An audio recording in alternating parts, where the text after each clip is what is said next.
मेरे दोस्तों, यूएन की रिपोर्ट खुलकर आ गई है।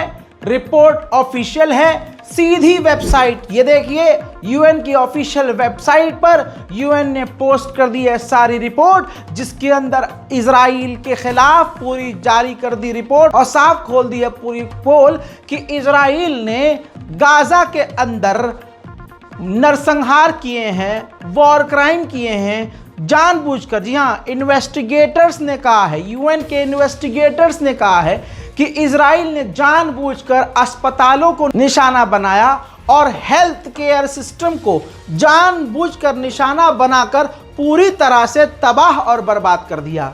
जानबूझकर सिविलियंस के इलाकों को निशाना बनाया और मेडिकल पर्सनल्स जो थे उनको भी जानबूझकर टारगेट करके तबाह किया। यूएन ने एक एक जानकारी इस भारी रिपोर्ट में भर कर दे दी और आखिर में कह दिया कि इंसानियत के खिलाफ इजराइल ने क्राइम किए हैं, क्राइम अगेंस्ट ह्यूमैनिटी।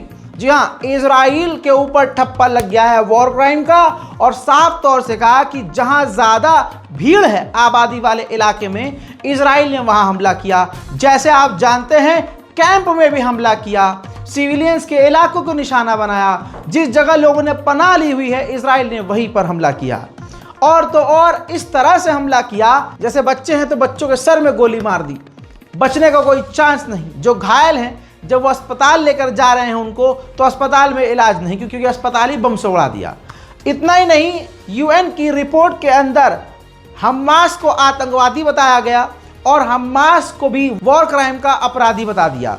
कहा कि दोनों ने ही वॉर क्राइम किए हैं और हमास ने भी जमकर वॉर क्राइम किया।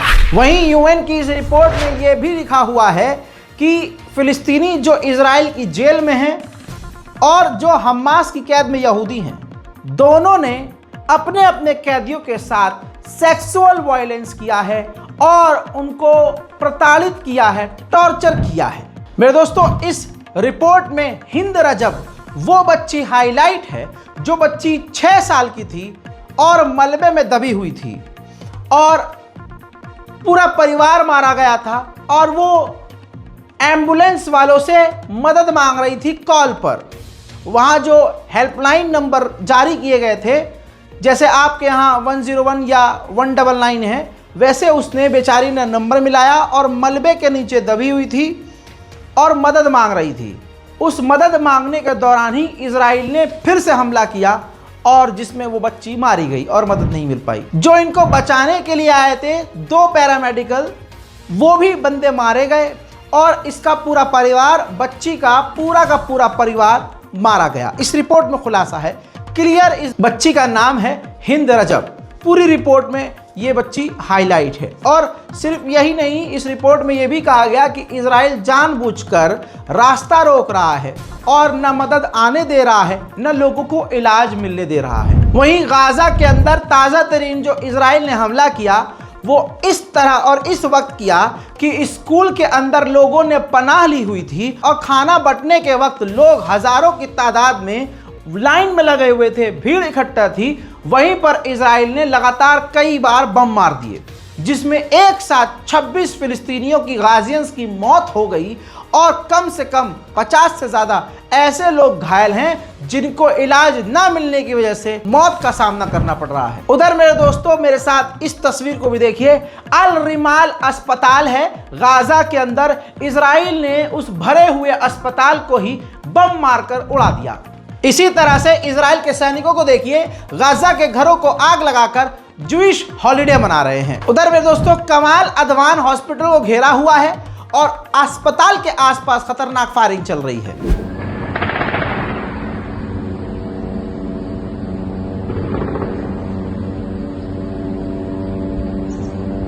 उधर ये रफ़ा की तस्वीर देखिए। रफ़ा में फिलिस्तीनियों को कैदी बनाया हुआ है, बिल्कुल गले में, हाथ में, आंख पर रस्सी बांधकर, पट्टी बांधकर कैदी बना रखा है फिलिस्तीनियों को।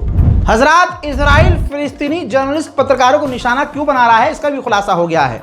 इजराइल का एक सीक्रेट बटालियन है घोस्ट, जी हाँ, भूतिया बटालियन, इनविजिबल बटालियन, उसका काम यह है। और मेन बात यह है कि उस बटालियन में विदेशी फौजी भी हैं। जिन्होंने गाजा के अंदर और अस्पतालों के आसपास, कमाल अदवान हॉस्पिटल के आसपास उन्होंने सैकड़ों लोगों को कत्ल कर दिया। और अब वो बटालियन, वो यूनिट वहां से, फिलिस्तीन से, गाजा की सरजमीन से अपने क्राइम के निशान मिटा रही है, सबूत मिटा रही है, सोशल मीडिया से अपने वीडियोस और फोटोज को डिलीट कर रही है। उधर मेरे दोस्तों, इजराइल के सैनिक खुद ही वीडियो अपलोड कर रहे हैं गाजा में वॉर क्राइम करके, बम मारकर, तबाही मचाकर, गाड़ी को टुकड़ों में बांटकर, गाड़ी, कार, एक वीडियो बनाई गई और वो वीडियो में मजाक उड़ा रहे हैं कि इस कार पर कोई भी स्क्रैच तक नहीं है। देखिए। וואלה אחי, באתי בשביל הרכב, מה יש לך להציע אחי? וואלה אחי, יד ראשונה מרופא, החלפתי לו עכשיו ג'אזים חדשים, נסע 50,000 קילומטר, נסע רק בין עירוני, וואלה אחי, רכב סוכר, לא עבר את ה-30 קמ"ש. מה, הוא עשה תאונות? איזה תאונות, אין הרכב שריטה, שריטה. וואלה, אפשר לראות אותו אחי? שמן מים, רק שמן מים, זה כל מה שהרכב צריך. מה, זה הרכב פה? זה הרכב, כן. וואלה שדיד. उधर इजराइल सीरिया पर भी हमलावर है, याद रखिएगा, बार बार बता रहा हूं, सीरिया पर भी हमलावर है और सीरिया में उसने सिविलियंस के इलाके में हमला करके बड़ी तबाही मचाई है। मंजर आपके सामने।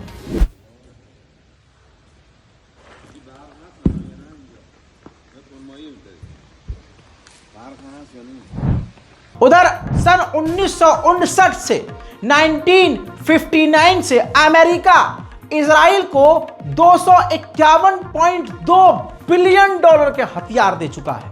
यानी असली जो क्राइम मास्टर गोगो है वो है अमेरिका। फिलिस्तीन के लिए अगर आप बोलेंगे, इंसानियत के लिए अगर आप बोलेंगे तो आपके अकाउंट को ब्लॉक कर दिया जाएगा, लेकिन इजराइल के सैनिक वॉर क्राइम करके अपने क्राइम की तस्वीर सोशल मीडिया पर डालेंगे तो इंस्टाग्राम अपने मुंह पर ताला लगा लेगा, मेटा अपने पिछवाड़े में ताला लगा लेगा और पूरी तरह से खामोश हो जाएगा। ये तस्वीर देखिए, इजराइल के सैनिक तबाही मचाकर खुद ही फोटो सोशल मीडिया पर शेयर कर रहे हैं। वीडियोस को देखिए, मलबे पर बैठे हुए हैं, मजाक उड़ा रहे हैं। अगली ये फोटो देखिए, बच्चों के टेडी बियर के साथ फोटो खिंचा रहे हैं, खिलौनों के साथ फोटो खिंचा रहे हैं और गाजा के लोगों के दिलों के साथ और इमोशन के साथ और बल्कि उनकी जिंदगियों के साथ खिलवाड़ कर रहे हैं। एक फिलिस्तीनियन कैनेडियन है जिसके पास फिलिस्तीन के साथ साथ कनाडा की भी नागरिकता है। उन्होंने कहा है कि मेरे 117 खानदान के लोग जिनसे मेरा खून का रिश्ता था इजराइल ने मार दिया है। वो कनाडा में हैं तो बच गए हैं, वरना वो भी मार दिए जाते। उन्होंने आगे ये कहा कि पूरी दुनिया के सामने होलोकास्ट हो रहा है और दुनिया चुपचाप देख रही है। That's so much and it had a very tragic impact on our lives. I lost about 117 family members, brother, sisters, 2 uncles, nieces and nephews. Yes, I lost probably 1/3 of my family members, and each and every one with their ambitions and their lives and their future. I have a cousin of mine who called me at about 1:25 afternoon. Finished the prayer, tried to call him a couple of times. He didn't answer. The next day, the very next day, his house was bombed. उधर Israel ने, ये देखिए ताजा मंजर दिखा रहा हूं, there अल बला गजा के इलाके में खतरनाक बमबारी की है। देखिए, दिन हो या रात हो, दोपहर हो या शाम हो, इजराइल लगातार बमबारी कर रहा है। इसी तरह से आइए फिलिस्तीन ले चलूं तो ये तस्वीर फिलिस्तीन की देख लीजिए। फिलिस्तीन के अंदर वेस्ट बैंक में फिलिस्तीनियों के ऊपर रेड कर रहे हैं इजराइल की मिलिट्री और इंफ्रास्ट्रक्चर को तोड़ और बर्बाद कर रहे हैं। इसी तरह से इजराइल के जो अंधभक्त सेटलर्स हैं, इनकी हरकत देख लीजिए। जात के वही हैं ये चोर, डकैत, कब्जा करने वाले। तस्वीर देखिए, ऑलिव के पेड़ से फिलिस्तीनियों के ऑलिव चुरा रहे हैं दिन दहाड़े। आप समझ रहे हैं, जैसा यहां इजराइल में सेटलर्स कर रहे हैं, कि मुसलमानों के घरों को आग लगा रहे हैं, मस्जिदों को तोड़ रहे हैं, मस्जिद के सामने जाकर नाच रहे हैं, मुसलमानों की प्रॉपर्टी को नुकसान पहुंचाकर लूट रहे हैं, ऐसा आपके यहाँ भी हो रहा है। वहीं मेरे दोस्तों आपकी स्क्रीन पर देखिए, फिलिस्तीन ने वर्ल्ड बैंक के साथ डील की है, जिसके बाद फिलिस्तीन को राहत मिली है। फिलिस्तीनियन इमरजेंसी फाइनेंसिंग प्रोजेक्ट के अंतर्गत $20 मिलियन फिलिस्तीन को वर्ल्ड बैंक ने सौंपे हैं। वहीं इजराइल के सैनिकों ने 22 और फिलिस्तीनियों को वेस्ट बैंक से गिरफ्तार किया, जिनमें से 2 नाबालिग हैं। उधर यहूदियों के ही द्वारा, यहूदी सेटलर्स के द्वारा ही 7 अक्टूबर से अब तक 1400 से ज्यादा बार हमले हो चुके हैं। लाखों की तादाद में इजराइल के सेटलर्स बैतुल मुकद्दस के करीब जाकर अपनी जो भी प्रेयर होती है, अपने धर्म के मुताबिक वो सब कुछ कर रहे हैं,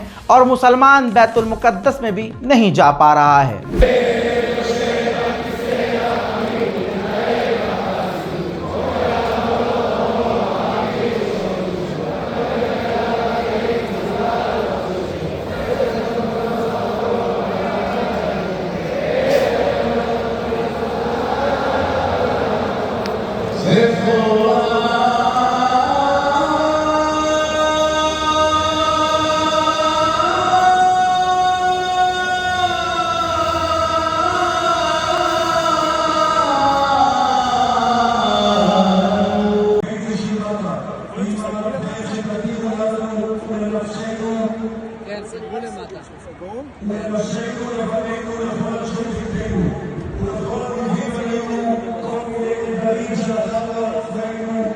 ये काला सच है। अफसोस की बात है कि अरब खामोश है। अब यहां भारत के मुसलमान से आप नहीं कह सकते कि यार भारत का मुसलमान नहीं बोल रहा, भारत के बेचारे भारत के मुसलमान अपने एक को नहीं बचा पा रहे हैं। फर्जी उनके खिलाफ सोशल मीडिया पर ट्रेंड चलाकर मुसलमानों को गिरफ्तार करवा दिया जा रहा है, और मुसलमान बैठे बैठे टुकुर टुकुर देख रहा है।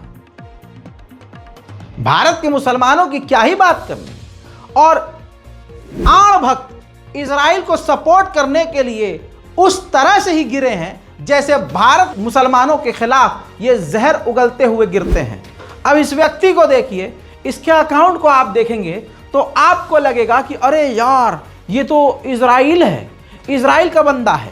लगातार ये अपडेट दे रहा है अपने सोशल मीडिया प्लेटफॉर्म पर कि मैं अपने घर में हूं और अभी मेरे ऊपर अटैक हुआ है, मेरे घर के आसपास मैंने बमबारी सुनी है, मैं अपनी फैमिली के साथ हूं, शेल्टर में हूं और बहुत बुरा हाल है। विविड नाम का वेरीफाइड अकाउंट, इजराइल का झंडा लगा हुआ है, लेकिन इसकी औकात नहीं कि अपने बाप का या अपना माँ का या अपना फोटो लगा सके। लेकिन जैसे ही इसने पोस्ट किया तो एक्स ने तुरंत जानकारी दी। जरा जूम करते हैं, नीचे देखिए।